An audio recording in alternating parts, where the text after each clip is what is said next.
Well, I mean, Tesla really faced a severe threat of death due to the Model 3 production ramp. Essentially, the company was bleeding money like crazy, and just if we didn't solve these problems in a very short period of time, we would die. And it was extremely difficult to solve them. How close to death did you come? Within single-digit weeks. 22 hours a day? How many I hours? was working, so 7 days a week, sleeping in the factory. I worked in the paint shop, general assembly, body shop. No one should put this many hours into work. This is not good. People should not work this hard.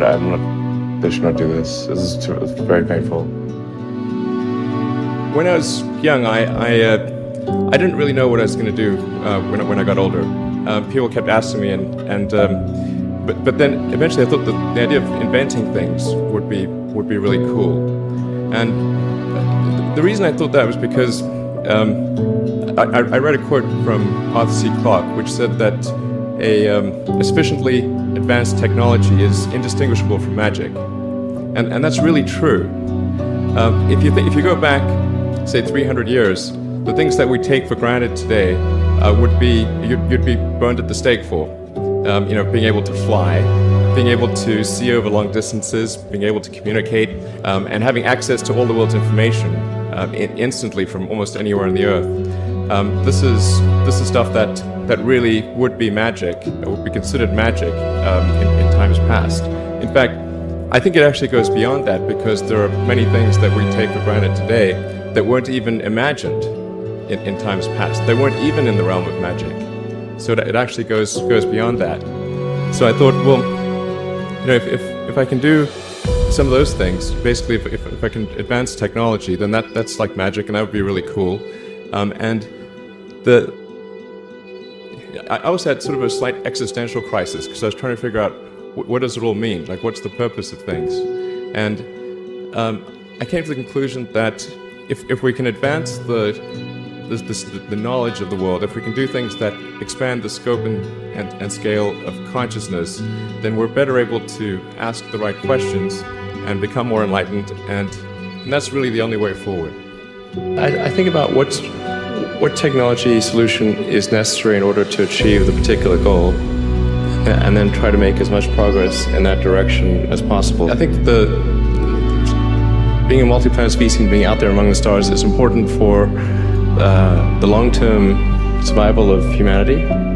But then the part that I find personally most motivating is that it creates a sense of adventure, and it makes people excited about the future.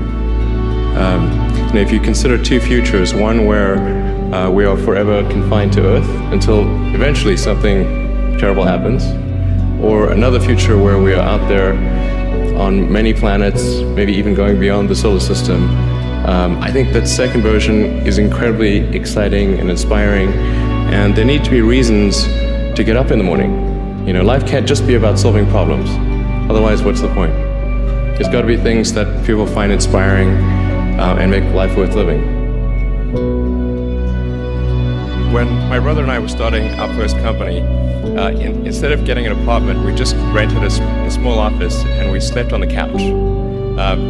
And we showered at the YMCA, and we're so hot up we had one computer, so the website was up during the day, and I was coding at night, 7 days a week, all the time. And I sort of briefly had a girlfriend in that period, and in order to be with me, she had to sleep in the office. So work hard, every waking hour. That's the thing I would say, particularly if you're starting a company. A natural human tendency is wishful thinking. So a challenge for entrepreneurs is to say, well, what's the difference between really believing in your ideals and sticking to them versus pursuing some unrealistic dream that doesn't actually have merit? And that is a really difficult thing to tell you. Can you tell the difference between those two things? Right. So you need to be sort of very rigorous in your self-analysis. I think certainly extremely tenacious, and then just work like hell. I mean, you just have to put in, 80 to 100 hour weeks every week. That all those things improve the odds of success. Or how do you think about making a decision when everyone tells you this is a crazy idea? Or where do you get the internal strength to do that? Well, first of all, I'd say I actually think I feel fear quite strongly. So it's not as though I just have the absence of fear. I feel it quite strongly. But there are just times when something is important enough, you believe in it enough, that you do it in spite of fear. People shouldn't think, well, I feel fear about this and therefore I shouldn't do it.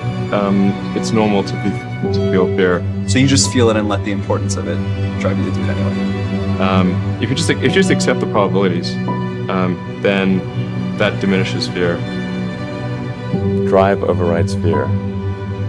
It's about believing in the future and thinking that the future will be better than the past. And I can't think of anything more exciting than going out there and being among the stars.